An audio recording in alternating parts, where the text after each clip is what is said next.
Hello everyone, in this video I'm going to show you how to do text-to-speech on Capcut PC. Actually, it's very easy and quick, but you need to watch this video until the end so you won't skip any important steps. So first of all, you need to open your Capcut application on your computer, and then in this interface at the top left corner you need to press on the text button, here it is. After that, you need to press and hold on default text and then drag it into your timeline right up here.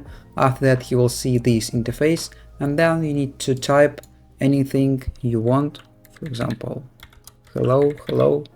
And then if you want to do text-to-speech, all you need to do is to click on the text-to-speech button at the bottom right corner, right up here in this little window. Here it is.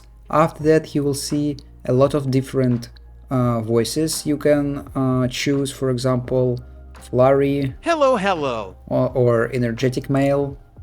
Hello. So all you need to do is to choose one of these voices, and then at the bottom right corner in this window you need to click on the generate speech.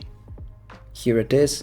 So after generating speech you will see this voice timeline. You can resize it, you can crop it, you can do whatever you want. So and also you can delete your text if you want by clicking on the delete button on your keyboard, or you can right click on your text timeline and then click on the delete button. So, and that's all, and that's how to do text-to-speech on Capcut PC. If you found this video useful, leave a like and subscribe to the channel. Thank you.